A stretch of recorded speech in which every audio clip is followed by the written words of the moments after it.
ሰላም ጤና ይስጥልኝ እንደምን አምሽታችኋል የተከበራችሁ ተመልካቾቻችን ሳምንታዊ የመገናኛ ብዙሃን ዳሰሳ መርሃ ግብራችንን ይዘን ቀርበናል የዛሬ መርሃ ግብር አሰናድተን ወደ እናንተ በማቅረቡ በኩል ቀሲስ ልሳነ ጽድቅና እኔ ሄኖክ አብረናችሁ ቆይታ የምናደርግ ነው የሚሆነው ካፍታ ቆይታ በኋላ መልሰን እንገናኝ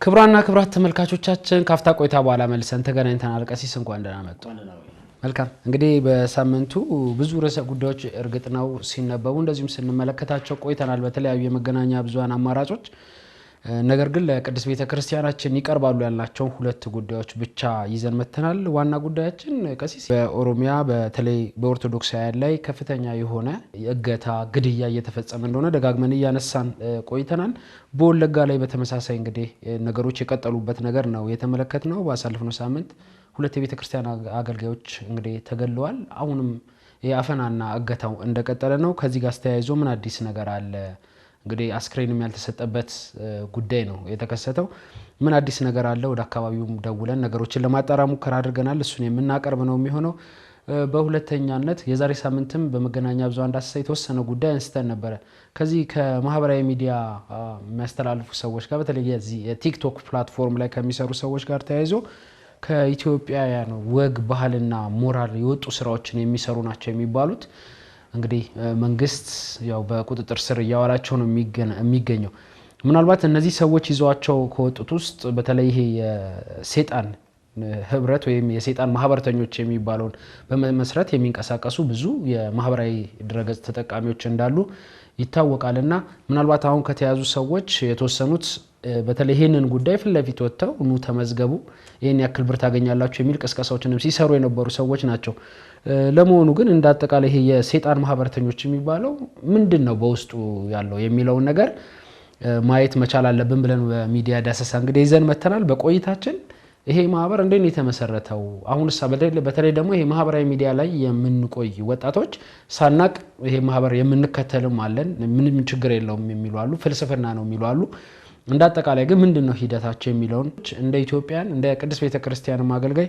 መነሳስ ስላለበት ጉዳዩን ይዘን መተናል ቀዳሚ ወደምናደርገው ጉዳይ እንግባለን ቀሲስ ጥሩ ቀዳሚ የምናደርገው ጉዳይ እንግዲህ በመግቢያ ላይ እንዳነሳውትኝ በተለይ የዚህ በምስራቅ አርሲ ላይ በተደጋጋሚ የኦርቶዶክሳውያን ግድያና አፈና ይቁም ስንል ድምጽ ስናሰማ ቆይተናል ምናልባት እንግዲህ ምስራቅ አርሲ ላይ አሁንም ያሉ ምእመን እንግዲህ ነፃነት አግኝተው እየኖሩ ነው ማለት ባንችልም ከግድያ ጋር ተያይዞ ያሉ ጉዳዮች የተወሰነ መቀዛቀዝ ነገር ይታይባቸዋል እሱ ደግሞ ቀጥሎ ወደ ወለጋ የሄደበት አጋጣሚ ነው እየተመለከትን ያለ ነው ምናልባት ቀሲስ ለማስተዋወስ ያክል እርሶ ዋናው ነገር የሚያነሱት ነው የሚሆነው 2014 ዓ.ም ኢሰመጉ ያወጣው አንድ ሪፖርት ነበረ እዛ ሪፖርት ላይ ከ60 በላይ ሰዎች ንጹሃን ሰዎች እንደተገደሉ ነው መረጃዎች የወጡት በሰዓቱና ምናልባት መንግስት የተለየ ጥበቃ እንዲያደርግም ጭምር አቅጣጫዎች የተቀመጡበትን ሪፖርት ነበር የተመለከትነው ካስታወሱ በርካታ የቤተክርስቲያን አገልጋይ ካህናት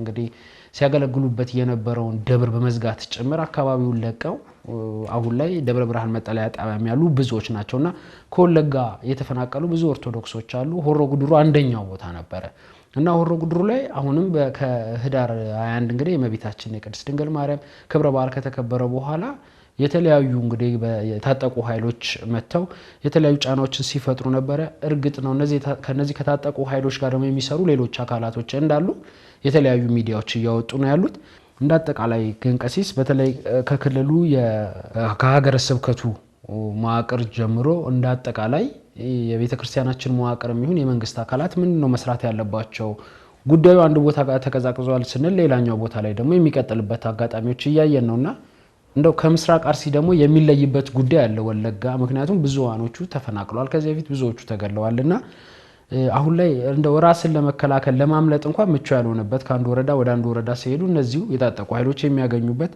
ሌላም ደግሞ አጋሽ ኃይልም ደግሞ እየመጣበት ያለ አጋጣሚ ነው የተመለከትነው በተለይ እነ ቢቢሲ ያወጡት መረጃዎች ደግሞ ማህበራትም ጭምር ይሄንን ጉዳይ የሚያግዙ ማህበራትም ጭምር እንዳሉ ነው መረጃዎች ይወጡትና እንዳጠቃላይ እንዴት አገኙት ቀሲስ ከርሶን ጀምርና ተጨማሪ ነገሮችን ይዤ መለሳለሁ መልካም እንግዲህ ከ5 ዓመት በኋላ ከሄደ ያለው ጊዜ አይተው ከሆነ በጣም ተረጋግቶ ሀገር ለመስራት የተመቸ ጊዜ አልነበር። ምክንያቱም ሀገር እንደ ሀገር ይጎልባት የነበረ ያጣችው ነገር ለማስተካከል ለመገንባት የሚያስፈልጉ መሰረታዊ ጉዳዮች አሉና እነዛ ጉዳዮች ለማተኮር ጊዜ አላገኘንም። ጊዜ ሳናገኝ ደግሞ እንደዚሁ በተደጋጋሚ በጣም አዘግናኝ የሆኑ የሚያስፈሩ የመፈንቅለ መንግስቶች ተደርጓል ኢትዮጵያ ላይ። እንዲሁም ደግሞ መሪዎችን ለመግደል ሙከራ ማድረግ እንዲሁም ደግሞ በቀይ ሽብርና በነጭ ሽብር ደግሞ በኋላ ሶሻሊዝም ደግሞ ከመጣ በኋላ ብዙ ኦልሞስት ወደ አንድ ትውልድ አካባቢ የሚሆን ህዝብ ነው ይጨርስ ነው ማለት ነው ያለቀው ማለት ነው። እና ያን ራሱ ያመጣው ጫና እንዳለ በቂ የሆኑ ማሳያዎች አሉ። በመጽሐፍቶች አንብበናል፣ ዶክመንቶች አይተናል። በአካል ደግሞ በጊዜ የነበሩ ምስክሮችም የሚናገሩት ጉዳይ እንደሆነ ይታወቃልና አልቆመም ነው እንግዲህ እንደዚህ እያለ በኢትዮጵያ ላይ የፖለቲካ መንበሩን ለመያዝ የሚንቀሳቀሱ አካላት ቁጥራቸው እየበዛ እየጨመረ ሲሄድ አንዱ ይጠቀሙበት የነበረ ዘዴ ምንድነው? ማህበረሰብን ማዕከል የሚያደርግ በማህበረሰብ መካከል ደግሞ የነበረው አብሮነትና ሰላም የሚያጠፋ የትርክት ወይም የሐሰት ትርክትን መንዛት ነበር። በዛ ምክንያት ላይ እገሌ ከእገሌ ይበልጣል፣ እገሌ ደግሞ እገሌን ገፍቷል፣ እንዲህ የሚሉ በጣም አስነዋሪ የሆኑ ለሰው አእምሮ የማይመጥኑ ጉዳዮችን በጽሁፎችም እንዲሁም ደግሞ በሚያጋጥሙ በነበሩ ስልጠናዎችም ውይይቶች ላይም ጭምር ይቀርብ የነበረ ጉዳይ እንደሆነ ይሄ እኛም ያመጣነው ጉዳይ አይደለም፣ ያለ የተቀመጠ መረጃ ስለሆነ ሰው ሁሉ የሚያስታውስ ይመስለኛል እኔ። ስለዚህ ያ ሁሉ ጉዳይ አየው በአንድ ጊዜ የመጣ አይደለም፣ በተለያየ መንገድ እያደገ የመጣ እንደሆነ ይታወቃልና ያንን ክፍተት ደግሞ በመጠቀም በማህበረሰብ መካከል የነበረ አብሮነት ለማጥፋት ደግሞ የሚጠቀሙ በክርስትና ስም እንጠራለን የሚሉ አክራሪ የተለያዩ በተለያየ እምነት ውስጥ የነበሩ ግለሰቦች ደግሞ ዋጋ እንዳስከፍሉን ይታወቃል ነው። ይሄ በዶክመንታቸው ባወጧቸው ዶክመንቶችም ጭምር ያነበሩ ጽሁፍ ስለሆነ ያንን ሼር ማድረግ የሚቻል ይመስለኛል።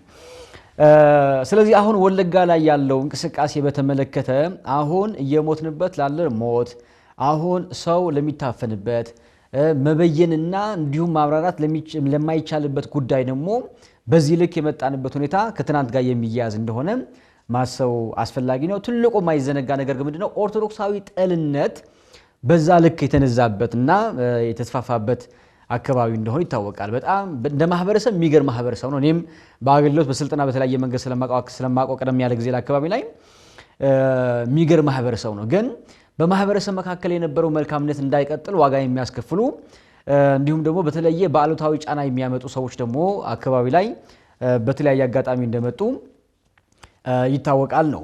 ስለዚህ ያንን የወለደው ጉዳይ እንደሆነ እንደመነሻ ሐሳብ ላንሳብዬ ነው። እንግዲህ ወለጋ ሰሙን ላይ ሆነው በጠቅላይ ቤተ ክህነት ባለው መዋቅር ላይ በአንድ ሀገረ ስብከት እንግዲህ ትልቅ ቦታ የሚይዘው ሊቀ ጳጳስ ነው አይደል? የአንድ ሀገረ ስብከት ከዛ በኋላ ስራ አስኪያጅ ነው ቦታ የሚይዘው። የሚገርምና በአንድ ሀገረ ስብከት ላይ ያለው ትልቅ ቦታ የሚይዝ አካል ሞተ፣ ተገደለ ማለት ታፈነ፣ ተገደለ ማለት በጣም አደገኛ ነው ማለት ነው። ይሄ አደገኛ ነው። እንዲያውም ጉዳዩ ወደ ኋላ እንዳንመለስ እንጂ እኮ ወለጋ አካባቢ የሚሾሙ አባቶች ተሾሞ ለማገልገል የሚሄዱ አባቶች በትክክል አገልግለው አይመጡም። እንደምታውቁ ነው ይቸገራሉ። ስለዚህ ብዙዎቹ ወደ መካከለኛው አካባቢ ላይ የመምጣት እንዲሁም የመልቀቅ አገልግሎት ለመፈጸም እንግዲህ አስብ ማለት እንዳትገባ የሚከለክልህ አካል ካለ መግባት አትችልም። በትገባም ደግሞ አገልግሎት መፈጸም የሚችልበት ምንም የተመቻቸ አውድ ከሌለ ምንም ማድረግ አይቻልም። በጣም ከባድ ነው የሚሆነው። ስለዚህ እዛ አካባቢ ላይ እንዲያገለግሉ በቅዱስ ሲኖዶስ ሲሾሙ የነበሩ አባቶች ሳያገለግሉ እንደመጡ የሰማነው ያየነው የቅርብ ጊዜ ትውስታ ነው። በጣም ብዙ አባቶች ሳይችሉ ቀርተው ጉዳይ ታጠፈ ነው። በነገር ላይ ይሄም ሲነገር አንተ ራስህ ሰምተሃል ብዬ አስባለሁ። ወለጋ አካባቢ ላይ ራሱ በሊቀ ጳጳስናም ይሁን በኃላፊነት ይሁን ለማገልገል ራሱ መሾም እንደ ሰማዕትነት ነው የሚቆጠረው የሚል የተለመደ ንግግር እንዲያውም ስንሰማ ነበር። የሚገርም ይሄ የሚያሳየው ነገር እንዳለ ይሰማኛል። ሄኖኬ እዛ አካባቢ ላይ ያለው የአገልግሎት መንገድ ምን ያህል በጣም ዋጋ የሚያስከፍል ከባድ እንደሆነ ማሰብ የሚከብድ አይመስለኝም። ለምንድን ነው ካልከኝ ያለው አጠቃላይ ከጸጥታ ችግር ጋር የሚያያዝ የተለያዩ ታጠቁ አካላት እዛ አካባቢ ላይ ከመኖራቸው የተያያዘ እንዲሁም ደግሞ በአክራሪ እስልምና ስም የተሰየሙ አካላት ደግሞ ከአልሸባብ ጋርና ከተለያዩ አካላት ጋር ደግሞ ስራ የሚሰሩበት አጋጣሚ ነው የተፈጠረበት። ይሄ በተለያየ መንገድ የተዘገበበት መንገድ እንዳለ ይታወቃል። ስለዚህ ይሄ ባለበት መንገድ ላይ በጣም ያሳዝነው ነገር ደግሞ ምንድነው ለተጨማሪ እንዲሆን በዚህ መንገድ ላይ ይሄ ሁሉ ክፍተት እያለ ደግሞ ለነዚህ አካላት ደግሞ እንደ ግብአት የሚሆን ደግሞ ስራ የሚሰራ ባለፈው ጊዜ ላይ የነበረው ይሄ የሲመት ጋር በተያያዘ መንገድ ላይ ደግሞ ያኮረፈ አካል ይኖራል፣ የተበሳጨ አካል ይኖራል። የግል ፍላጎትና ፍቃዱ ደግሞ ለመፈጸም ያልቻለ አካል ደግሞ አሁን ክርስቲያኖችን የሚያልቁበት መንገድ ለመፈጸም የሚለማመድበትና የሚሰራበት ሁኔታ የምናይበት ነገር እንዳለ ይሰማኛል። ስለዚህ እዛ አካባቢ ላይ አገልግሎት ለመፈጸም በጣም ከባድ ነው። እንዲያም እኮ በቅርበት አገልጋዮቹም እንደነገሩን እኛም ቀደም ያለ ጊዜ ላይ የምናውቀው ከ10 ዓመት በላይ አገልግሎት የማይሰጥባቸው ቦታዎች አሉ። ሄኖክ የተዘጉ አገልግሎት የማይሰጥባቸው አሉ። እንዲሁም ደግሞ አልፎ አልፎ በበዓላት ካልሆነ በቀር ደግሞ እንዲሁ በቀን ካልሆነ በቀር የሌሊት እንደምታውቀው የቤተክርስቲያን አገልግሎት ብዙ ጊዜ ሌሊት ነው ቤተክርስቲያን የምታገለግለው አይደለም። ስለዚህ በሌሊት ደግሞ አገልግሎት መፈጸም የማይቻል ማህሌት መቆም የማይቻልበት ሰዓታት እንደዚሁ ማድረስ የማይቻልበት ምንም አመችነት የሌለው አካባቢ ከ10 ዓመት በላይ የዘለቀ እንደሆነ የምናውቀው ነው የሚል ሐሳብ ማንሳት ያስፈልጋል ነው። ስለዚህ ይሄ ባለበት መንገድ ላይ ነው እንግዲህ እነዚህ አገልጋዮች ኃላፊነት ወስደው እዛ ያለው አማኝ ማህበረሰብ ለማገልገል በወጡበት ሲመለሱ ነው እንግዲህ ታፍረው ተወስደው በዓላማ ነው። አሁን በዓላማ እንደሆነ አንዱ የሚለየው በምንድነው? እንዲያውም ቢቢሲ በሰራው ላይ አንድ ሐሳብ ያጋራ ይመስለኛል። አንተም እንዳየኸው በቢቢሲ ዘገባ ላይ ምንድነው የቀረበው ሐሳብ ላይ ማለት ሲመለሱ አገልግሎት ሲመለሱ በስማቸው መጠራታቸው የሆነ የተዘጋጀ የተቀመረ ነገር እንዳለ በቂ ማሳያ ሆኖ ሊቀርብ እንደሚችል የተናገሩ እንጂ እነዚህ ታጣቂ ኃይሎች መርጠው አይነት ነገር አይደለም እንዳልሆነ እና ይህን የተናገረው አገልጋዮችን ጭምር እንዳለ ቢቢሲ ጥሩ በሆነ መንገድ ሲዘግብበት እንደ ሐሳብ ስናይ ነበር እና ያንን ቅድም ያልኩን ነው። ስለዚህ እነዚህ አገልጋዮች የሚሞቱበትና የሚያልቁበት ወይም ደግሞ የሚገደሉበት በተለያየ መንገድ ያኮረፈና የተበሳጨ አካል እንዲሁም ደግሞ የኦርቶዶክሳውያን ሕልውና የሚታጣበት መንገድ እንዲፈጠር የሚያደርጉ ግለሰቦችም ጭምር ግን እነዚህ ግለሰቦች በክርስትና ስም የሚጠሩ አንዳንዶቹ ደግሞ ካህናት ነን የሚሉ ግን ካህናት ያልሆኑ በቤተክርስቲያን መዋቅር አካባቢ ላይ የሚንቀሳቀሱ የራሳቸው የግል ፍላጎትና ዓላማ ያላቸው ግለሰቦች እነዚህ ወንድሞችና አባቶች እንዲገደሉ መንገድ እንደከፈቱ የሚታማ ይሄ የሚደበቅ ጉዳይ እንዳይደለም መናገር የሚያስፈልግ ይመስለኛል። በዚህ ልክ የምንናገርበት ምክንያት እንደወትሮ ምንድነው? ሄኖኬ እንግዲህ አስብ ማለት የምንሞትበት ሞት እውነት ከሆነ የምንሞትበት ምክንያት መናገሩ ያም ያህል ማሳፈር አለበት ብዬ አላስብም። እኔ መሞታችን እውነት እየሆነ ነው። አይሁን እንግዲህ አስብ በአንድ ሀገረ ስብከት ደረጃ ላይ የሚያገለግሉ በኃላፊነት ላይ ያሉ ከአንድ ሊቀ ጳጳስ ቀጥሎ በኃላፊነት ያሉ አገልጋዮች አባቶች ወንድሞች በዚህ ልክ በተጠናና በተቀመረ መንገድ የሚገደለው የሚሞቱ ከሆነ ለሞታችን ግልጽ ከሆነ የአደባባይ ከሆነ የምንሞትበት ምክንያት ማጥናት እንዲሁም ደግሞ መናገር ያንን መቃወም እኔ ከአንድ አማኝ የሚጠበቅ ነው ብዬ ነው ማስበው። ለምንድን ነው ካልከኝ ሁሉ ጊዜ እየሞትን ነው ብቻ ብሎ መናገር በቂ አይደለም። በእርግጥ በክርስትና ስም የምትሞተው ሞት ዋጋ አለው። እንደ ሰማዕትነትም እንደሚቆጠር ሁላችን የምናውቀው ነው የምናምንበት ነው። የቤተክርስቲያን አቋም ቤተክርስቲያን ያበበችው የተጠበቀችው በሰማዕትነት ነው ይታወቃል።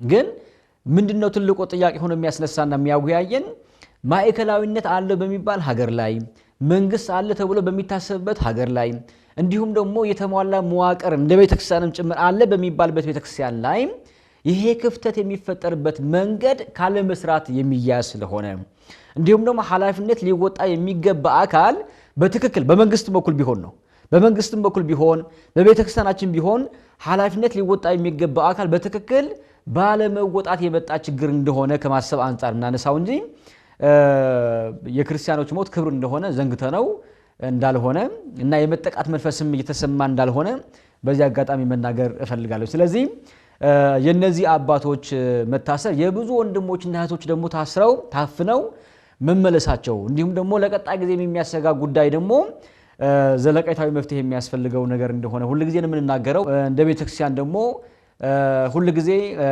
እንዲያውም የሚገርም ቢቢሲ ላይ የሰራው ሐሳብ ብናገራጥሩ ይመስለኛል። ስለተፈጠረው ጉዳይ በተመለከተ ቢቢሲ ተጨማሪ መረጃ ፈልጎ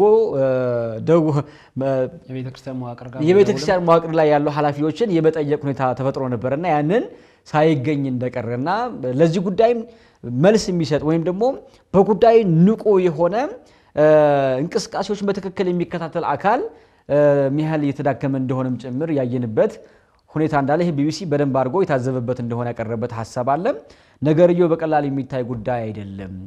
ነገ በተደጋጋሚ እንደምንናገረው ዋጋ እንደ ሀገር ዋጋ የሚያስከፍል ነው ዋጋም ያስከፈለን ነው የሚል ሐሳብ እንደመነሻ እንዲነሳ ፈልጌ ነው ቀጣይ ነጥቦች እናነሳለን ነው መልካም ብዙ ነገሮችን አንስተዋቸዋል ቀሲስ እንደው የዚህ የወለጋ ጉዳይ ሲነሳ ያው ከምስራቅ አርሲ ለየት የሚያደርገው ምንድነው አሁን ላይ ወደ 7 የሚደርሱ ተጠርጣሪዎች በመንግስት የጸጥታ ኃይሎች በሻምቦ ከተማ ላይ በቁጥጥር ስር ውለዋል እንግዲህ እነዚህ በቁጥጥር ስር ይዋሉ እነዚህ ሰዎች ቀጥታ ግድያ የፈጸሙባቸው ሲሆን እንዲገደሉ ሁኔታዎችን ያመቻቹ ናቸው በሚል ነው እንግዲህ ኋላ ላይ ያው በህግ የያዘው ጉዳይ ስለሆነ የማጣራት ስራ ተሰርቶ እሱን ይፋ የሚያደርግ እንደሆነ ነው እየተናገረው ያሉ የመንግስት የጸጥታ ኃይሎች ግን አካባቢው ላይ ደግሞ እየተንቀሳቀሱ ያሉ በተለይ አሁንም ስጋት ውስጥ ነን የሚሉ መመናንን ለማነጋገር ሙከራ አድርገን ነበር አሁንም በነገራችን ላይ እንግዲህ እነዚህ ሁለት ሰዎች መገደል ብቻ አይደለም ቀሲስ አስክሬን አንሰጥም የሚል ነገር ነው የመጣው ምናልባት እንግዲህ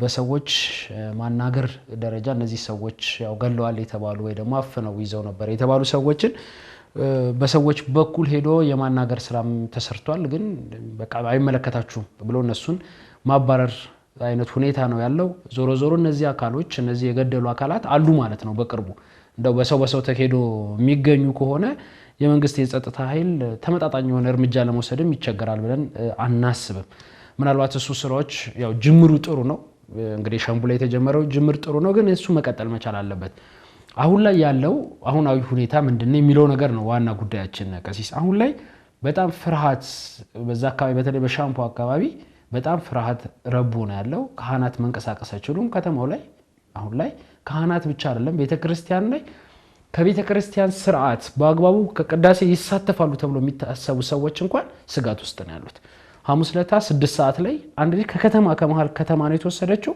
10 ሰዓት ላይ ነው የተለቀቀችው ስለዚህ ይሄ አፈናው ከተማ ውስጥ ቀን በቀን በጠራራ ፀሐይ መከናወን ጀምሯል ማለት ነው ምናልባት የምስራቅ አርሲ ለየት የሚያደርገው ሌሊት ነው እንደዚህ አይነት ጥቃቶች የሚፈጸሙ የነበረው የወለጋውን ስንመለከት ቀን በቀን በብርሃን እንግዲህ ነው እየተመጣ እየተያዘ የሚሄደው ማለት ነው ምናልባት ቀደም ሲል በቤተክርስቲያን መዋቅር ከዚሁ ከጠቅላይ ቤተ ክህነት ውስጥ እንግዲህ ከሚታወቁ አንድ ካንተ ይዘው 250 ሺህ ብር ከፍለው ነው የተለቀቁትና በተመሳሳይ አሁን እነዚህ ከተያዙ ውስጥ ጥቃት የደረሰባቸውም አሉ ያው ተለቀቁ ሲባል እንደው አልተገደሉም እንጂ ጥቃት የደረሰባቸው አሉ ለየት የሚያደርጋቸው ምንድነው ቀሲስ አንድ ላይ አይደለም የሚይዟቸው ወይ ደግሞ የሚያስሯቸው አውሎ ሲያሳድሩ ሲያሰነብቷቸው የተለያየ ቦታ ነው የሚያስሯቸው ምክንያቱም እኔ ተይዤ እርሶ ከተለቀቁ እኔ ስለደረሰብኝ ነገር መረጃ እንዳይወጡ የት አካባቢ እንዳለው እንዳይናገሩ የተለያየ ቦታ ላይ ነው የሚወስዷቸውና የሚያስሯቸው ምናልባት 2-3ቱን በተለይ ደግሞ ሊገሏቸው ያሰቡ ሰዎች ካሉ ከመሃል አንድ ላይ በጭራሽ ነው የማያስሯቸው የተለያየ ቦታ ነው የሚያስሯቸው ስለዚህ እነዚህ ተለቀው የመጡ ሰዎች እነዚህ የተገደሉ ሰዎች በምን አይነት ሁኔታ ውስጥ እንዳሉ ራሱ አያውቁም ነበር እነዚህን ጉዳዮች እንግዲህ በዋናነት ይሄ መከታተል የመንግስት ሆኖ ሳለ ጠቅላይ ቤተ ክህነት እንግዲህ የዛ የወረዳ ቤተ ክህነቱም ጉዳዩን ከተከሰተ ጊዜ ጀምሮ ሲከታተለው ቆይቷል ምናልባት ተይዘው ሄዱበትን አጋጣሚዎችንም ለማስተዋወስ ሙከራ ሲያደርጉ ነበር ቢቢሲ ላይ ከወጣው መረጃ በተጨማሪ እኛም ወደ አካባቢው ደወል አድርገን ነበር እንግዲህ ያው መኪናው ሲመጣ ያስቆማሉ ከዛ ወደ ጫካ ይወስዳሉ ወደ ጫካ ከወሰዱ በኋላ የስም ዝርዝር ይዘዋል በዛ በስም ዝርዝር መሰረት ነው ሲጣሩና እነዛ ሰዎች እንግዲህ ሲቀበሏቸው የነበሩ ማለት እነሱ ያቋቸውም እንደውም ስማቸው ሲጠራ እኔ ነኝ ቀሲስ እንትና ማለት እኔ ነኝ ይያሉ ፍለፊት የወጡ ሰዎችም እንደነበሩ የቤተክርስቲያን አገልጋዮችም እንደነበሩ እንግዲህ መረጃዎች ወጥተዋል ማለት ነው ምናልባት ይሄ ጉዳይ እየተንከባለለ ቀደም ባሉ ጊዜያቶች ላይ ጉዳዩ ሲታይ ከፖለቲካ ጋር የሚገናኝ ከዘር ጋር የሚገናኝ ጉዳይ ነው እየተባለ ብዙ ነገሮች ሲታለፉ ቆይቷል እንዳልኩትኝ ቀደም ተብሎ 2014 ዓመተ ምህረት ላይ በጣም በርካታ ስቃይ ነው እዛ አካባቢ ያለ ምእመን እንግዲህ ሲያስተናገድ የቆየው አሁንም ድረስ ምንም እዚህ ቅርባችን ነው ደብረ ብርሃን ብንሄድ ከዚሁ አካባቢ ከሆሮ ጉድሩ ጭምር የወጡ ሰዎች ከሻምቡ ጭምር በስደት በቃ ባላቸው ስጋት ኦርቶዶክስ በመሆናቸው ብቻ በተፈጠረባቸው ስጋት የወጡ ካህናት አባቶቻችን መጠለያ ጣቢያ ላይ ያሉ እስካሁን ድረስ ነው ማለት ነው ስለዚህ በመዋቅር ደረጃ የቤተክርስቲያን መዋቅርም እንደ መዋቅር አሁን ይሄ ምላሽ መስጠት አለ መስጠት አይደለም አሁን ባል ማለት ቤተክርስቲያን ወደ ቀድሞ ልዕልናዋ እንድትመለስ ስራዎች መስራት አለብን ሲባል ነው የምንሰማው ስለዚህ መቼ ነው እንደ ኮሚቴም እኮ ከቋሚ ቅዱስ ሲኖዶስ በተጨማሪ ኮሚቴ ተዋቅሮም ስራዎች መሰራት ካለበት አሁን ላይ ነው መሰራት ያለበት። ስንት ሰው ሲሞት ነው እንደው ስንት ምዕመን ሲያልቅ ነው ወይ ደግሞ ስንት የቤተ ክርስቲያን አገልጋይ ካህን ሲያልቅ ነው ጉዳዮች የሚታዩት? አሁን ማለት አንዱ ጋር የተፈጠረው ነገር ሳይበርድ ወደ አንዱ ጋር እየተከደ ነው ያለው። ያንደኛውን ጉዳይ በህግ መጠየቅ ያለባቸው ሰዎች ሳይጠየቁ እንግዲህ እነዛው አካላት የተያያዘ ሰንሰለት ነው ብለን ነው የምናምነው እኛ። ምክንያቱም በተመሳሳይ እዚህ ጋር በረድ ሲል እዛ ጋር የሚለኩሱና የሚሮጡ ስላሉ ማለት ነው። ስለዚህ እንደዚህ አይነት ሰዎች ላይ እርምጃ ለመውሰድ የተጀመረው ጅምር ጥሩ ነው በመንግስት በኩል ያለው። በዚህኛው በኩል በቤተ ክርስቲያን መዋቅር በኩል ያለው ግን መረጃ መስጠት ብቻም ሳይሆን እንደ ቤተ ክርስቲያን እንደ አንድ ሀገረ ስብከት ስራ አስኪያጅ ማጣት ማለት የቤተ ክርስቲያን በአገልግሎት እንግዲህ አገልግሎቱ በተለያየ መልኩ እየተዘጋ ነው። ብዙ ቅዳሴ የማይቀደስባቸው ጭራሽ አገልግሎት የሌለባቸው ቤተ ክርስቲያኖች ሙሉ ለሙሉ ተዘርፈው ባዷቸውን የቀሩ ብቻ አይደለም ለነዚህ ለታጠቁ ኃይሎች መቀመጫ መሰብሰቢያ የሆኑ አብያተ ክርስቲያናት ጭምር ካምፕ ያደርጓቸው ቦታዎች እንዳሉ ነው መረጃዎች ሲወጡ የቆዩት። ስለዚህ እዚህ ሀገረ ስብከት ላይ በተለየ መልኩ ስራዎች መስራት መቻል አለባቸው ብለን ነው የምናምነው። የተዘጉ አብያተ ክርስቲያናትን ለማስከፈት ጥረት ሲደረግ ቆይቷል ባለፉት ጊዜያቶች እዚሁ አካባቢ ላይ። ግን ማስከፈት ብቻ ሳይሆን እነዚህ አብያተ ክርስቲያናት ቢከፈቱሳ ሰዎች እኮ በጸጥታው ችግር ምክንያት እየሸሹ ወጡ ነው ያሉት። አማኙ ማህበረሰብ ከተሰደደ በኋላ ለማን ነው ራሱ የተዘጉ አብያተ ክርስቲያናት መከፈቱ ማን ሊያገለግልበት ነው? ማንስ ሊገለገልበት ነው? አገልጋይ ካህናት አንዱ ላይ ሲፈጠር አሁን አገረ ስብከቱ ላይ ያለውን እንግዲህ ድባብ ነው ማየት የምንችለው። ምን አይነት አገልጋይ ነው ሄዶ አጎራባች ወረዳዎች ላይ አገልግሎ መምጣት የሚችለው? በተለይ የአገልጋይ ጥረት ካለባቸው አካባቢዎች አንዱ ወለጋ ነው እንደምናውቀው። የአገልጋይ ጥረት ያለባቸው አካባቢዎች በባህሪያቸው ምንድነው? ቀሲስ በእንቅስቃሴ ነው የሚሰራው አይደለ? ሚካኤል ሲነክስ ማርያም ጋር የሚያገለግሉ ካህናት መተው ነው ስርዓቱን የሚፈጽሙት አገልግሎት የሚፈጸመው። ስለዚህ አሁን አንዱ ለአንዱ እንኳን እንደው ክፍተት የአገልጋይ ክፍተት ያለባቸው ቦታዎች ላይ እንደው ተሰብስበው አገልግሎት ፈጽመው ለመመለስ እንኳን የማይችሉበት አጋጣሚ ነው ያየነው። እዚህ መኪና ውስጥ የነበሩት እኮ ካህናት የሰንበት ትምህርት ቤት ዘማሪያን ናቸው። ስለዚህ የሄዱበት ንግስ አንግሰው የመጡበት ቦታ ላይ ሰንበት ተማሪ የለም፣ በአግባቡ ተበትኖ ነው ያለው፣ ለአገልግሎት ነው የሄዱት። ስለዚህ የቤተ ክርስቲያን ሐዋርያዊ አገልግሎት ራሱ መስፋፋት እዛ ጋር እየተቋረጠ አይደለም ወይ? በቃ እንደ ቤተ ክርስቲያን ይሄ ጉዳይ ነው ዋና ጉዳያችን። አሁን ስለሞቱት በህግ ስለመጠየቅ ሁለተኛው ጉዳይ ሆኖ ግን እንደ ቤተ ክርስቲያን ተቀዳሚ አገልግሎቷን የምትፈጽምበት ነገር ራሱ ሙሉ ለሙሉ የሚቋረጥበት አገልግሎቱ የሚስተጓጎሉበት ጉዳይ ተጠናክሮ እየቀጠለ አይደለም ወይ? ይሄ ጥያቄያችን ነው። ስለዚህ እንደዚህ አይነት ጉዳዮች በይበልጥ መታየት መቻል አለባቸው ብለን ነው የምናምነው። እንዳልኩትኝ እንግዲህ እነዚህ ሰዎች ከተገደሉ በኋላ አስክሬን አልሰጥ ማለታቸውን ብቻም ሳይሆን ያው በከተማ ውስጥ ጸጉረ ልውጦች ጉዳዮችን እግር በእግር እየሄዱ የሚከታተሉ ቤተክርስቲያንን አሁን እነዚህ የተዘጉ ቤተክርስቲያናት በማስከፈት በኩል እንቅስቃሴ ያደርጋሉ የሚባሉትን ሰዎች ጭምር የሚከታተሉ ጸጉረ ልውጥ ሰዎች ከተማ ውስጥ ገብተዋል ነው እየተባለ ያለው። ያ ብቻ አይደለም እንግዲህ አንድ ማህበር እዚሁ ሀገረ ስብከት እንግዲህ የሀገረ ስብከቱ እንግዲህ መዋቅር ውስጥ ያለ ሰው ተገድሏል እየተባለ በዚሁ ሰዓት ላይ ጉባኤ ለማዘጋጀት አንድ ወረዳ ላይ ስራዎችን ይሰራል። ይሄ ማህበር እንግዲህ ከዚህ በፊት እንደሚታወቀው በዚህ በህገወጥ ሲመት በኩል እንቅስቃሴ ሲያደርግ የነበረና ከዛ በኋላ በቅዱስ ሲኖዶስ ምልዓተ ጉባኤ ጉዳዩ ታይቶ ከተፈታ በኋላ እንግዲህ እዛ ውስጥ ያሉ ችግሮች እዛ ውስጥ ያሉ ጥያቄዎች ምላሽ ያገኛሉ ተብሎ በታሰበበት በዚህ ዘመን ይሄ አገልግሎት እየተፈጸመ ባለበት በዚህ ዘመን አሁንም አይ ለቅዱስ ሲኖዶስ አንገዛም የሚል እዛ የሚንቀሳቀስ አካል አለ። እነዛ አካላት የሞቱትን እንዳልሞቱ የታፈኑትን እንዳልታፈኑ በማስመሰል እዚሁ አጎራባች አንድ ወረዳ ነው ልዩነታቸው ራሱ ከሆሮ ጉዱሩ ጋር አንድ ወረዳ ላይ ጉባኤ እያሰናዳ ነው ያለው። ይሄ ማህበር ማን ነው የፈቀደለት? እዛ ቦታ ላይ ምን እንዲሆን የተፈቀደለት? በተለይ አሁን በዚህ ዘመን ጉዳዩን አጣርቶ ወደ መንግስት እርምጃ እየወሰደ እንደሆነ እየታወቀ እንደዚህ አይነት የማስተባበያ ወይ ደግሞ ሰላም ነው ለማስባል ጉዳዮችን የሚያስከዱበት ነገር ነው እየተመለከተን ያለ ነው። ሀገረ ስብከቱ አይ ይሄን ነገር አቁሙ ለጊዜው እንኳን ሲላቸው ማንም እሺ የሚል ወይ ደግሞ እንደው ጉዳዩን ጆሮ ዳባ ልበስ እያሉ የሚያልፉ ሰዎች ነው የሚበዙትና እንደው በጥልቀት የሚታይ ነገር ቢኖር ብለን እናምናለን። እዛ አካባቢ ላይ መከፋፈልም ጭምራለ። የኢትዮጵያ ኦርቶዶክስ ተዋሕዶ ቤተክርስቲያን አገልጋዮች ካህናትን የመከፋፈል ስራ ይሰራል። ቀደም ባለው ጊዜ ሲንቀሳቀሱ የነበሩ በህገ ወጥ ሲመት ላይ ሲሳተፉ የነበሩ ሰዎች አሁንም እኛ ወደ ቅዱስ ሲኖዶስ አልመጣንም፣ አይመለከተውም፣ እሱ ራሳችን ችለን አገልግሎት መፈጸም እንችላለን የሚሉ እንግዲህ በውስጥ የሚንቀሳቀሱ ሰዎች አሁን ላይ ሙሉ በሙሉ በሚባል ደረጃ በተለይ የገጠራማ አካባቢዎች ላይ እየወረዱ የተለያዩ ስራዎችን እየሰሩ ነው። እንግዲህ ጀርባቸው መታየት አለባቸው። እነዚህ የሚመሩ አካላት ግን መንግስት እንዲይዛቸው ለማድረግ የቤተ ክርስቲያን መዋቅር የሚያቋቸው ለይቶ ማውጣት ይፈልጋል ብለን እናስባለን። በመዋቅር ማጣራት ያለበትን በቋሚ ሲኖዶስ እየተመሩ አገልግሎት የሚፈጽሙ አካላትን ስራ ላሰራ ያሏቸውን አካላት እነማን እንደሆኑ አጣርቶ ግን ለመንግስት ማለት ከአቅም በላይ ለሆነ ጉዳይ ወደ መንግስት የጸጥታ ዘርፍ መዘዋወር ካለበት ጉዳዮች መሄድ መቻል አለባቸው ነው የምንለው። እንደ አጠቃላይ ቀሲስ ያልተጣሩ ብዙ ጉዳዮች አሉ ከዚህ ከግድያው ጋር ተያይዞ የሚወጡ መንግስት እንግዲህ ቀደም ሲል እንዳልኩትኝ የተጠረጠሩ አካላትን በቁጥጥር ስር አውሏል። እነዚህ በቁጥጥር ስር ያሉ እንግዲህ ሰዎች ግማሾቹ ወደ አንድ ማህበር የሚገቡበት አጋጣሚ ነው ያለው እንደሚታወቀው። እሱን የማጣራትና ጉዳዮቹን ለተመልካቾች የምናደርስበትን ጉዳይ ወደፊት የምንመጣበት ነው የሚሆነው። በህግም የተጀመረ ጉዳይ ስላለ ማለት ነው። የሚጨምሩት ነገር ካለ ይጨምሩና ወደ ቀጣይ እንገባለን። መልካም። እንደ ማጠቃላይ ሀሳብ እንዲሆን ብቻ ነው ሰፊ ሀሳብ ስለተነሳ ብዙ አላክልም።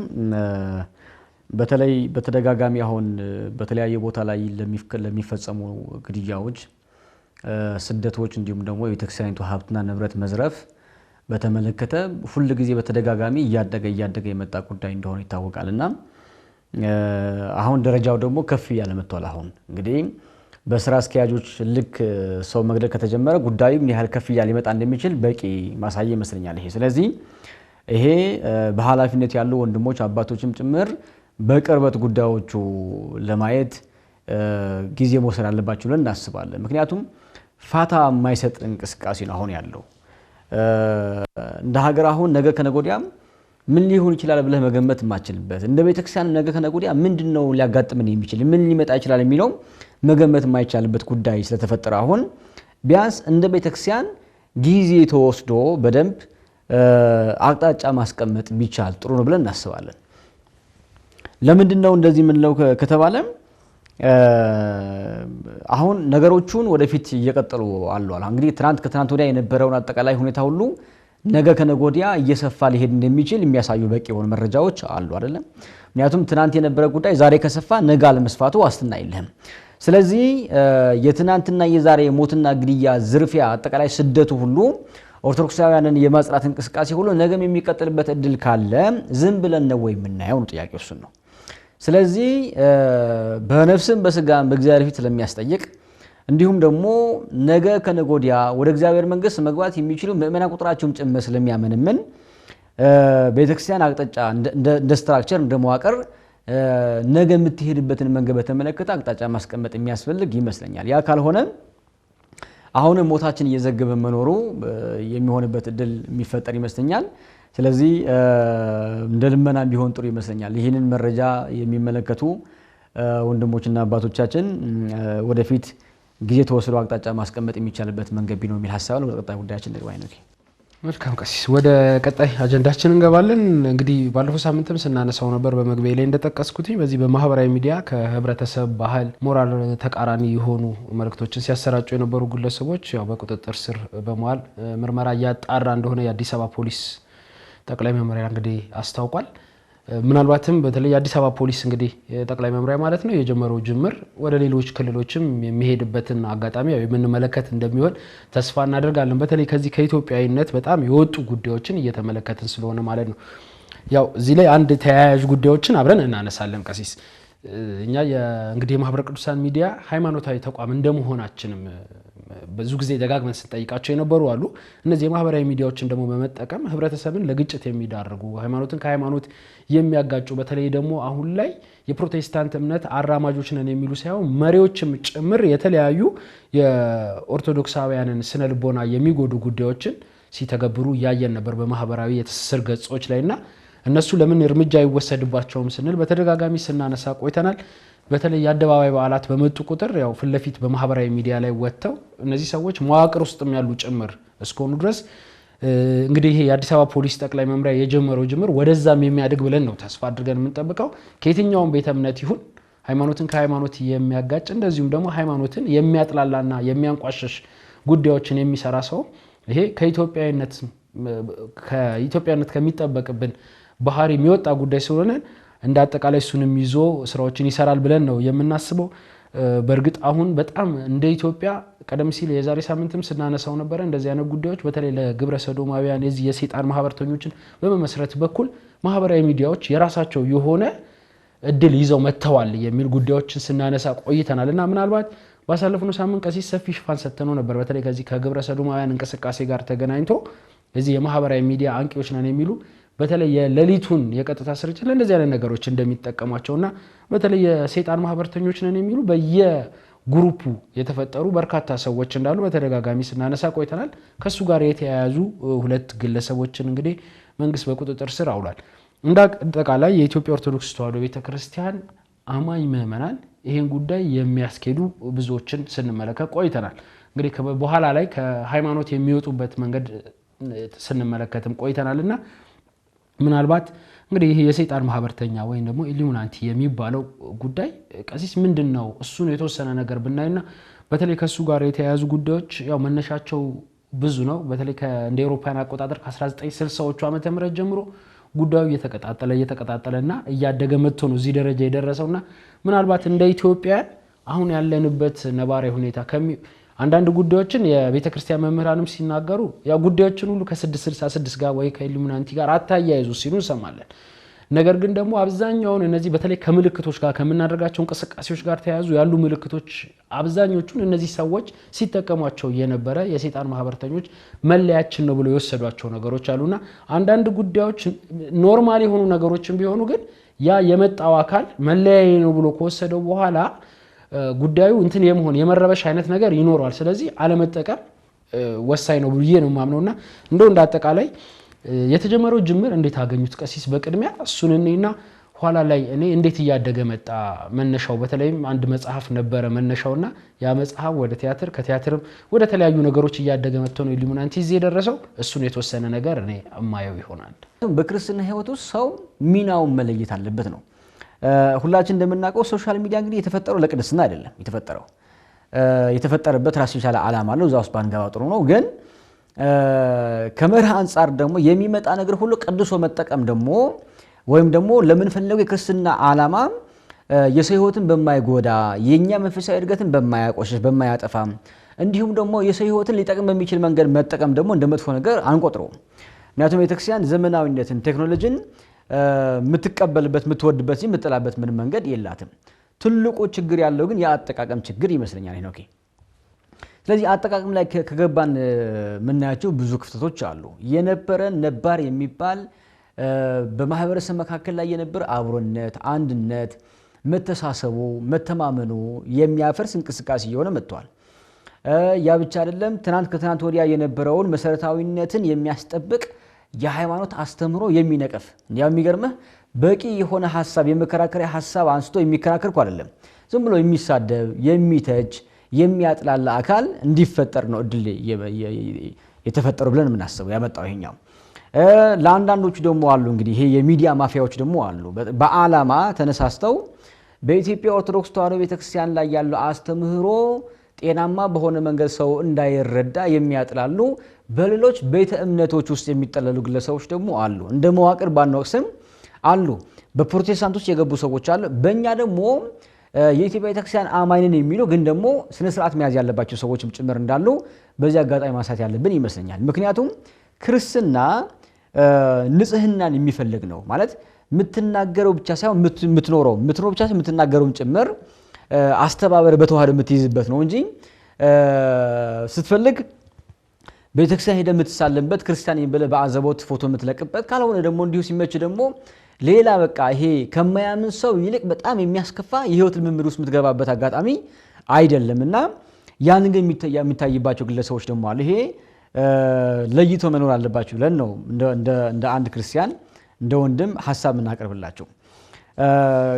ይሄ በዚህ ባለበት መንገድ ላይ ጉዳይ እንደመነሻ ከተመለከት ነው ይሄ የማህበራዊ ሚዲያ አንቂ እንዲሁም ደግሞ ይዘት ፈጣሪዎች ነን የሚሉ አንዳንድ ግለሰቦች የሚታይባቸው ጉዳዮች አሉ። እኔ በሁለት መንገድ አየዋለሁ፣ በሶስት መንገድ አየዋለሁ። አንደኛ በዓላማ የሚሰሩ ግለሰቦች አሉ። በዓላማ ቅድም ያነሳናቸው አብሮነትን፣ ባህላዊ እሴትን፣ ሃይማኖታዊ እሴትን፣ የሞራል ጉዳዮችን ለማፍረስ በዓላማ የሚነሱ ግለሰቦች አሉ። እነዚህ እምነት የለንም የሚሉ ግን ራሱ እምነት የለንም የሚሉበት አቋም ራሱ እንደ እምነት አድርገው የሚጠቀሙ ብዙ ግለሰቦች እንዳሉ የሚካድ ጉዳይ አይደለም። ራሳቸው የሚናገር ስለሆነ ለመናገር ብዙ ምንፈራ ጉዳይ አይደለም ማለት ነው። ሁለተኛ ደግሞ ይህንን መንገድ ደግሞ የሚደግፉ ደግሞ አሉ ማለት ጉዳይ ይግባቸውም አይግባቸውም ግን ብለው ይሄ በቸልተኝነት በተለያየ ቤተ እምነት ውስጥ ያሉ ሆነው ሃይማኖት አለኝ እያሉ ግን በቸልታ ደግሞ እንዲሁ የሚደግፉም አሉ። ጉዳይ በተዘዋዋሪም በቀጥታም ደግሞ የሚያስፋፉ ሰዎች ደግሞ አሉ። ሶስተኛ ደግሞ ምንም የማያውቁ በየዋህነት ብሎ በቃ ገብተው ብቻ ሰው ስለሚጠቀም ብቻ የሚጠቀሙ ሰዎች አሉ። አሁን እኮ በመሰረታዊ ጥያቄ ከጠየቀን እኮ ለምንድን ነው ሶሻል ሚዲያ የምትጠቀመው? ለምንድን ነው በማህበራዊ ሚዲያ ውስጥ ያሉ ፎርማቶች የምትጠቀሙ ተብሎ እኮ ሰው ቢጠየቅ የሚመልሰው መልስ እኮ የለውም። ሄኖክ በነገር ላይ ማለት ክሪቲካል የሆነ መልስ ሊመልስ የሚችል ሰው በጣም ጥቂት ሰው ብቻ ነው። አብዛኛው ሰው ስለሚያደርገው የሚያደርገው እንግዲህ አስብ ማለት ሰው ስለሚያይ ብቻ የምታይ ከሆነ ሰው ስለሚናገር ብቻ የምትናገር ከሆነ ሰው ስለሚሄድ ብቻ የምትሄድ ከሆነ እንዴ ሰብአዊነት የሚባል እኮ አለ፣ ጠባይ እኮ አለ። ያ በደንብ መታየት ያለበት ነገር ይመስለኛል። ስለዚህ እንደ አንድ ባለ አእምሮ እንደ አንድ ሰው የምናረጋቸው ጉዳዮች ሁሉ በምክንያት በዓላማ ማድረግ ይጠበቅ ነበር። አሁን ይሄ ሳይሆን ቀርቶ ደግሞ ዝም ብሎ ሰዎች ስለሚያደርጉ ብቻ የሚያደርጉ በሶስተኛ መደብ ደግሞ ምን ምድባቸው አሉ። ወደ መጀመሪያዎቹ ከመጣን በሐሳብ ላይ የመጀመሪያዎቹ በዓላማ የሚሰሩ ናቸው ስንል በጥንታዊነት የሚታወቀው ወይም ደግሞ የእግዚአብሔር ልጅ በዚህ ዓለም የገለጠው የክርስትና አስተምህሮን በተቃራኒ የቆሙ እንዲያውም ጭራሽ ያን የተቃራኒ መንገድ ደግሞ በመሻርና በማፍረስ መንገድ ፈጣን የሆነ እንቅስቃሴ ሊከት የሚችል ጎራ ደግሞ የሚገቡዋል። ለምሳሌ አሁን ቀደም ስናነሳችን እኛ የኢሉሚናቲ ማህበርተኞች ነን የሚሉ ሰዎች አሉ። ወይም ደግሞ በሌላ መንገድ ደግሞ የሰይጣን ማህበርተኞች ነን የሚሉ ሰዎች አሉ። እንግዲህ ሰው ከሰይጣን ጋር ሲወዳጅ ማየት በጣም የሚዘገንንም ነው የሚያሳፍርም ነው። ከተፈጥሮ አንፃር ደግሞ ካየነው በጣም የውድቀት ሁሉ ውድቀት ነው። ከወደቀው ፍጡር ጋር ሰው ራሱን ሲያዋህድ ማለት ነው። እንግዲህ ሰው ወርቆ እንዲቀር አልነበረም፣ ተነስቷል። ከተነሳ በኋላ ወደ ልዕልና እንዲወጣ ነው እንጂ ወደ ጥልቁ ወደ ጥፋት ወደ ጨለማ እንዲወድቅ አልነበረም። ግን ሰዎች በዛ ልክ ከጨለማ ዓለም መሪ ጋር ከሰይጣን ጋር ራሳቸውን ለማጎዳጀት የሚያጩ ሰዎች እንዳሉ አይተናል። ትናንትና ከትናንት ወዲያ በአሜሪካ ላይ በአውሮፓ ላይ አጠቃላይ በምዕራቡ ዓለም ላይ የፈራቸው የነበሩ ጉዳዮች አሁን ሀገር ላይ ተገልጠው መጥተዋል። ባለፈው ሳምንት ስናነሳው እንደነበር አንዱ ለምሳሌ የዛሬ 10 ዓመት አካባቢ ላይ ወደዛ ከወሰድከው ስለ ገብረ ሰዶማዊነት ሲነሳ አይምሮ ራሱ ይዘገን ነበር አለ። አሁን እንደ ኖርማል ነገር ነው የሚታየው። ምንገርም እንደ አይነት ኬዝ ያለባቸው ሰዎችም በዚህ መንገድ የሚጠቁ ወይም በዓላማ በዚህ ህይወት ውስጥ የሚገቡ ሰዎችም ራሱ ልታያቸው የሚችልበት እድል ሊፈጠር ይችላል። ምትጠረጠርበት መንገድ ራሱ ሊፈጠር ይችላል። የሚገርም ግን እንደ ትናንቱ ራሱ ልብህን ያሚያህል ላይ ከበው ይችላል። ለምንድን ነው ካልከኝ ትናንት የኛ ያልነበረ ነገር አሁን የኛ እንዲሆን፣ ትናንት ከኛ ጋር ያልነበረ ነገር አሁን ከኛ ጋር እንዲሆን፣ ትናንት ያልያዝነው ነገር አሁን እንድንይዘው ጭራሽ ደግሞ የኛ እንዲሆን የመጣበት መንገድ አንዱ በማለማመድ ነው፣ ቀስ በቀስ ነው። ስለዚህ እነዚህ ሰዎች ለማለማመድ የሚሄዱባቸው ርቀቶች አሉ ማለት ነው። ይሄ ቃላት ብቻ መናገር አይደለም ማለት ነው። ወይም ደግሞ እንተቀላቀሉ ብቻ አይደለም፣ ለመቀላቀል የሚያስችል ዘለቄታዊነት ያለው ረዘም ያለ ጊዜ የሚፈጅ የልምምድ እንቅስቃሴ ያደረጉብን እንደመጡ በቂ የሆኑ ማሳያዎች አሉ ብዬ አስባለሁ። ይሄ ጉዳይ ዛሬ የተፈጠረ ነገር እንዳልሆነ ማሰብ ያስፈልጋል። በዚህ አጋጣሚ ደግሞ ቅድምም ስናነሳው በመግቢያ ሐሳባን ስናነሳው እንደነበረ ይሄ ከ666 ጋር በተያያዘ አብሮ የሚነሳ ነው ማለት ቃል በቃል እኔ የ666 ተከታይ ነኝ፣ እኔ የሰይጣን ማህበርተኛ አባል ነኝ ብለው የሚናገሩ ሰዎች ተፈጥሯል በዚህ ሚዲያ። ለዛ ነው የጸጥታ አካላትም ጉዳዩ በተለየ መንገድ ለማየት የተገደዱበት ይመስለኛል።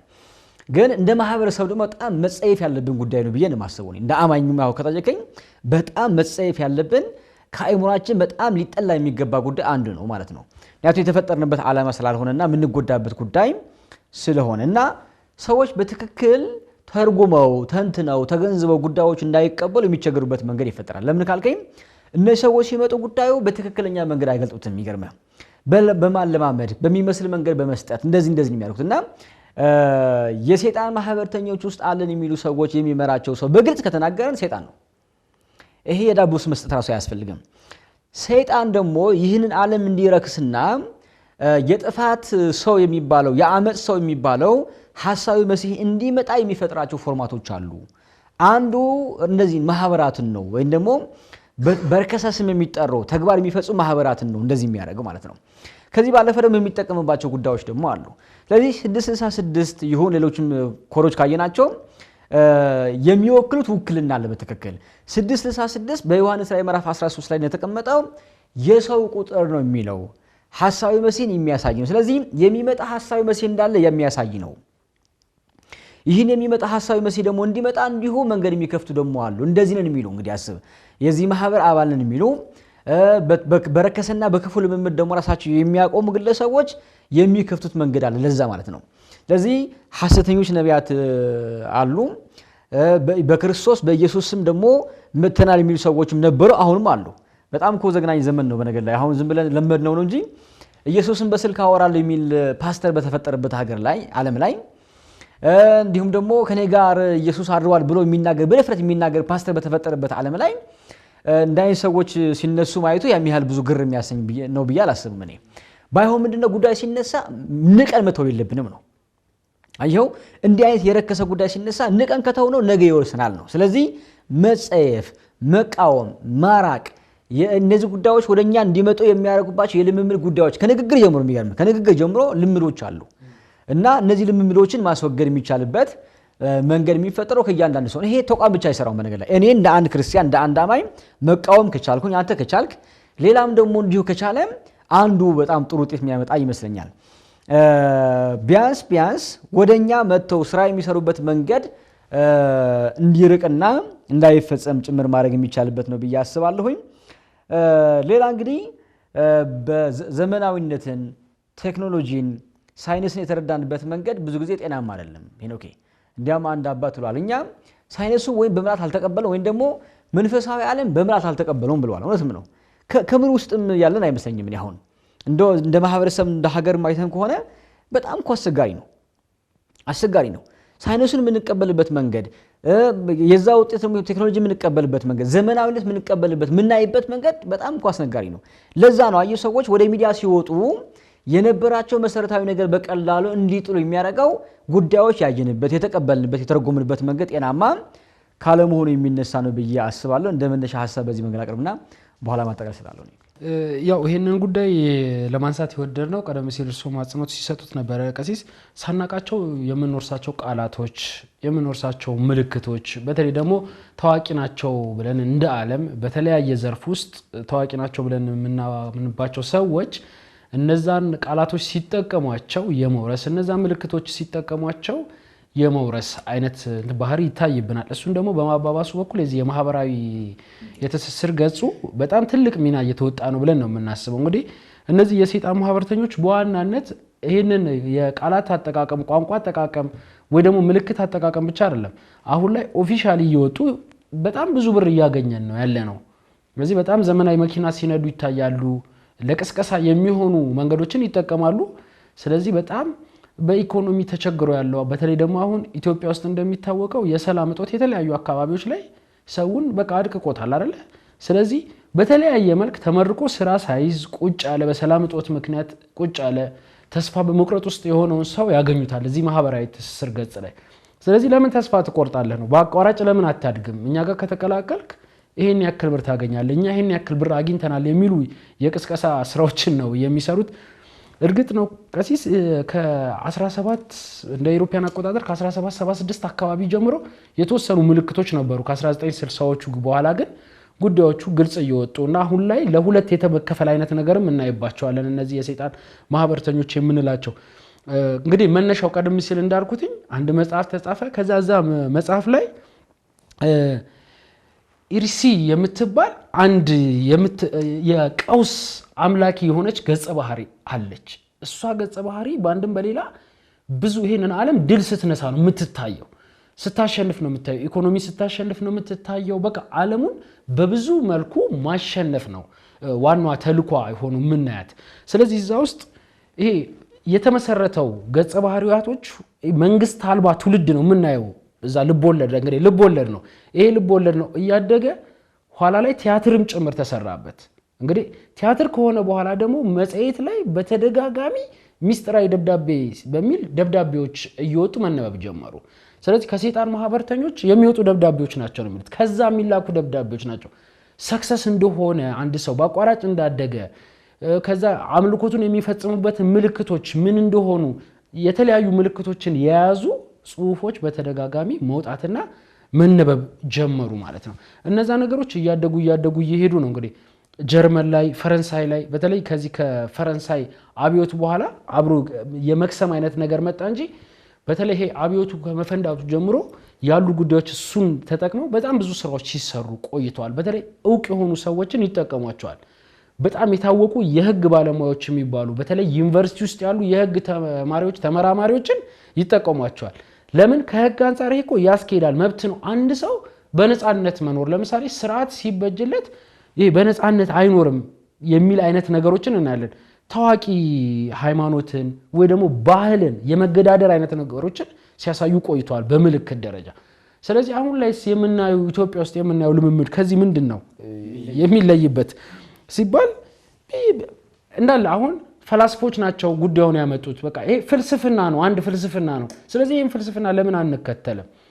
ኦሬዲ ለስርዓት አንገዛም። አሁን አንዳንድ ሀገራት ላይ ራሱ ስርዓተ መንግስቱን ለመናድ ስለሚጠቀሙበት በጣም መንግስት ትኩረት ሰጥቶ ስራዎችን ይሰራበታል። ምክንያቱም ለስርዓት አልበኝነት ነው እንጂ ለስርዓት አንገዛም ስለሆነ ዋናው ነገር ማለት በስርዓት ማጣት ውስጥ መንግስት በሌለበት እንትን ውስጥ ዓለም ውስጥ እንዴት መኖር እንደሚቻል ነው ይሄ መጽሐፍ ያሳየን። ከዛ ቲያትር ሆኖ አድጎ መጣ።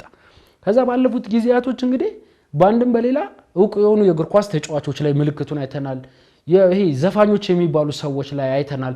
እነዚህ ሰዎች በአንድም በሌላ በተለይ ያልሰለጠኑ የምንላቸው የአፍሪካ ሀገራት ደግሞ ምንጊዜም ትኩረታችን ምንድነው? እነዚህ የታዋቂ ሰዎች ያደረጉት ነገር ሁሉ የዛ ታዋቂ ሰው መከተላችንን የሚያሳዩ መለያዎች ነው ብለን ነው ምናምነው።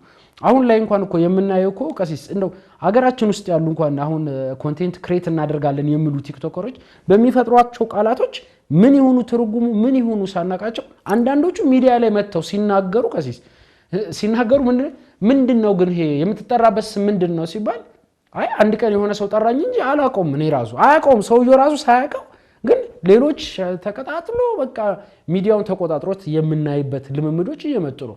አሁን ላይ ቴሌቪዥን ሲከፈት የሚዘጋበት አንዳንድ ቤት ውስጥ የሚዘጋበት ምክንያቱም አጫጭር በሆነ ደቂቃ እንደዚህ ለወጣቱ ስሜት ቅርብ ይሆኑ ለማጣታችን ቅርብ ይሆኑ ለሰላም እጦታችን ቅርብ ይሆኑ ርዕሰ ጉዳዮች የሚመስሉ በተለይም ደግሞ የገንዘብ እጦትን ምክንያት ያደረጉ ጉዳዮችን በሰፊው ያያየን ነው ያለ ነው። ስለዚህ ኢሉሚናቲ በእንደዚህ አይነት ነገሮች እያደገ መጣ። ይሄ የሰይጣን ማህበርተኝነት በእንደዚህ አይነት ነገር ውስጥ ለውስጥ በድብቅ ሲሰራ የነበሩ ጉዳዮች አሁን ላይ ግን ምንድነው ችግሩ?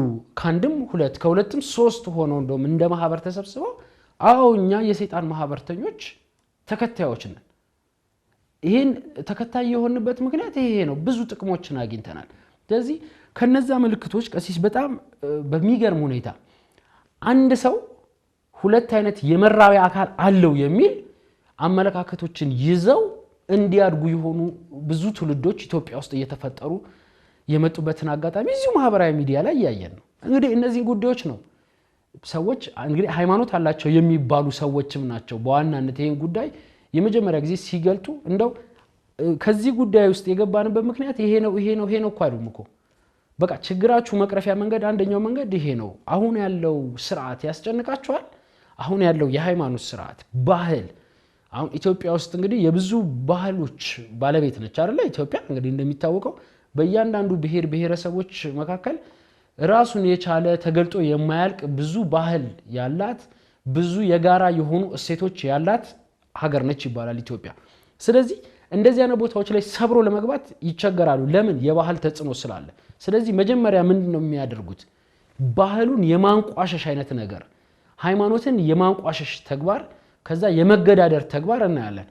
የሱ ልምምድ እኮ ነው ቀሲስ አሁን የሆነ ቤተ እምነት አማኝ ነኝ ይላል ግን አብዛኛው ምዕመናን የሚያምኑበትን ገርላትን ሲተች ከገርላት በተቃራኒው ግን አንድን ግለሰብ እንዴት ማምለክና መከተል እንዳለበት ደግሞ በተቃራኒው ሲናገር እንሰማለንና እንደዚህ አይነት ልምምዶች ጉዳዮቹ እየቀጠሉ መጡና አሁን ላይ እንደ ኢትዮጵያም እየተስፋፋ የመጣው ምንድነው? አንደኛ በጣም እነዚህን የባህሉን በተለይ ደግሞ እነዚህ የጎሳ መሪዎች ናቸው የሚባሉ ሰዎችን እንደምንም አጥምደው ይዛሉ። አንድን የጎሳ መሪ ከያዘ በጎሳ ውስጥ በጣም ብዙ ሰው አለ ብለው ስለሚታመን ሁለተኛው የሃይማኖት መሪዎችን ይይዛሉ። ወይ ደግሞ መንሸራተት ውስጥ መንገጫገጭ ውስጥ ያለ ከአንዱ ሃይማኖት ወደ አንዱ ሃይማኖት ይሄ ሲዘበራረቅ የምናያቸው አሉ አይደል እዚሁ ማህበራዊ ሚዲያ ላይ ግራ የሚጋቡ 3-4 ሃይማኖት የሚቀይሩ ሰዎች እነዚህ ሰዎች አጥምደው ይዟቸዋል። ስለዚህ ምንድነው የሚያደርጉት ከውስጣቸው የሚከተሉትን የሃይማኖት ይሄ ስርዓቱን ሙሉ ለሙሉ ያወጡባቸዋል። ባህል የሚባለውን ነገር ያወጡባቸዋል። ከዛ እናት አባት አለማክበር ወይ ደግሞ ስርዓት የሚባለው ጉዳይ ለሰው ልጅ እንደማያስፈልገው ነፃ የሆነ ስርዓት በሰይጣን ማህበርተኞች ውስጥ እንዳለ ያሳውቋቸዋል። መነሻቸውንም ስናይ ያ ስለሆነ ማለት ከመጽሐፉ ከቲያትሩ ስናይ የነበረ ነው ነፃነት ያለው ሰው ምንም ነገር ማድረግ ይችላል የሚል አስተሳሰብ ነው ውስጣቸው የሚያሰርጹት።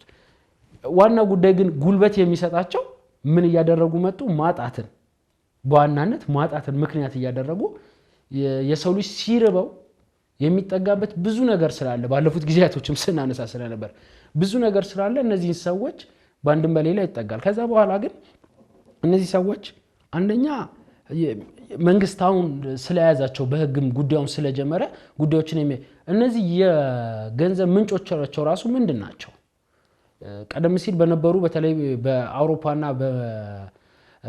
በዚህ በአፍሪካ ልክ ጅምሮቹ እንደጀመሩ አካባቢ የምናያቸው ታዋቂ ሰዎች ስፖንሰር የሚያደርጓቸው የተለያዩ ሽልማቶች ያላቸው የተለያዩ ጌሞች ይዘጋጁ ነበርና እዛ ጌም ላይ መገኘት መሳተፍ የተለያዩ ነገሮችን ያስገኛል።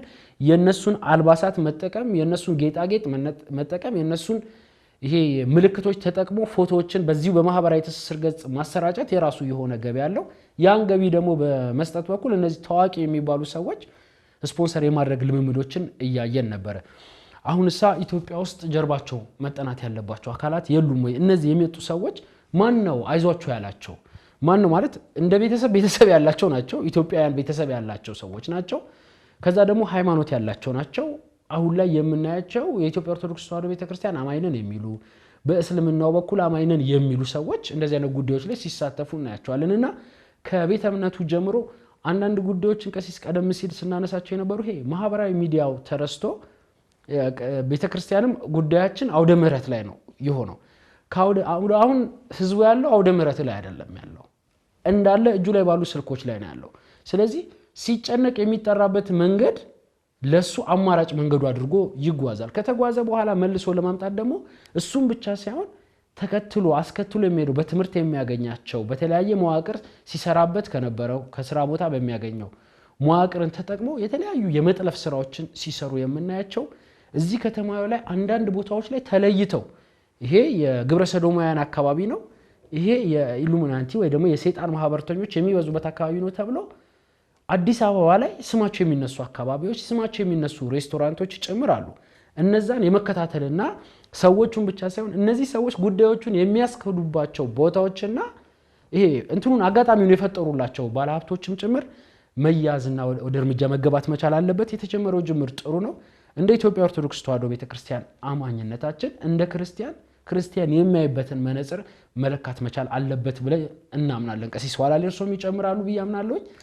ዋናው ነገር ምንድነው እነዚህ ሰዎች በዚህ ልክ እየገነኑ ለመምጣታቸው ትልቁ ምክንያት ተከታይ ማፍራት መቻላቸው ነው አይደለ? በሰዓት በቀን በሚሊዮን የሚቆጠር ተከታይ ካፈሩ ኦሬዲ ህዝቡ ያለው የሚከተለው ሰው ያለው እዛ ጋር ስለሆነ አንዳንዱ ይሄ ወዶና ፈቅዶ ሳይሆን አይ በቃ ህዝብ ያለው እዚህ ጋር ነው ይሄኛውን ጉዳይ ብለው ነው የሚሉ እና የሚገቡ ሰዎችም ስላሉ ከዛ ውጭ ግን በተለይ በአፍላ እድሜ ላይ የሚገኙ የሃይስኩል አካባቢ ትምህርታቸውን እየተከታተሉ ያሉ ተማሪዎችን የመከታተል ደግሞ ሂደቱን ቤተሰብ ትልቅ ሚና መወጣት መቻል አለበት። ያው ስልጣኔ ቀደም እርሶም ሲያነሱት ነበረ ስልጣኔ ዘመናዊነት በሚመስል መልኩ ከፍተኛ ወጪ አውጥተን ልጆቻችንን ከፍተኛ ክፍያ ከፍለን ትምህርት ቤቶች ውስጥ እንልካለን፣ ስማርትፎኖችን እናስይዛለን። ግን በእነዛ ስልኮቻቸው የሚጠቀሙት የሚያዩት ጉዳይ ምንድነው? አይ እሱ ከቅርብ ጊዜ በኋላ እኮ በጣም ዝምተኛ ልጅ ሆናለች ነው። ግን እዛ ማህበራዊ ሚዲያ ላይ ከማን ማህበር ጋር መስርቷል? ከዓለም አቀፍ ድርጅቶች ጋር ከምን ጋር እየተገናኘ ከቤት አለመውጣቱ ነው የሚታየው።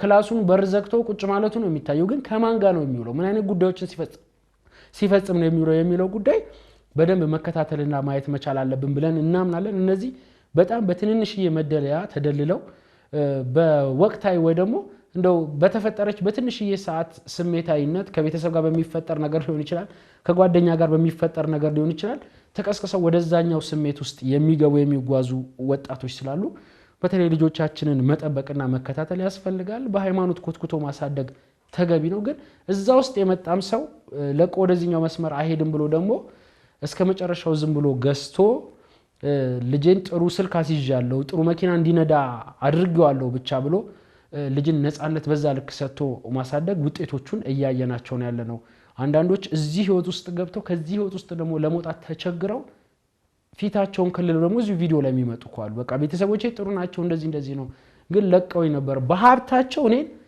ለዘመናት ቀብረውኝ ቆይተዋል በቃ አባቴ ነጋዴ ነው አያስታውሰኝም አያየኝም እናቴ ነጋዴ ነች አታስታውሰኝም እኔ ያለሁት ግን እዚህ ውስጥ ነው ከዚህ ውስጥ ለመውጣት በጣም ችግር ውስጥ ነው ያለሁት የሚል ጉዳዮችን እያየን መተናል ከቅርብ ጊዜ ወዲና መንግስት የጀመረው ጅምር ጥሩ ሆኖ ሳለ ማገዝ ያለብን ጉዳዮች ግን እኛ ልጆቻችንን ከመጠበቅና የምንሰጣቸው ነገር ጠንቅቀን ራሳችን ከማወቅ ከማጣራት ይጀምራል ማለት ያክል ነው የሚያስተላልፉት መልእክት ካለ ያስተላልፉና እናጠቃላለን ይበቃናል ይመስለኛል አብዛኛው ሐሳብ ተነስቷል ያው እንዲያን ጉዳዮች ሲመጡ በቸልተኝነት መንገድ አለመመልከት መቃወም እንዲሁም ደግሞ ተባባሪ አለመሆን ቢቻል ተከታይም አለመሆን ተከታይ የሆኑ ሰዎች ደግሞ ካሉ የማንቃትና የማስታወስ የመንገር ስራ መስራት ከሁላችን የሚጠበቅ ጉዳይ ይመስለኛል ይበቃናል ለዛሬ ክብራና ክብራት ተመልካቾቻችን ለዛሬ ስትከታተሉት የነበረው የመገናኛ ብዙሃን ዳሰሳ መርሃ ግብራችን የተመለከታችሁትን ይመስል ነበር የዛሬ መርሃ ግብር አሰናድተን ወደ እናንተ ማድረስ በኩል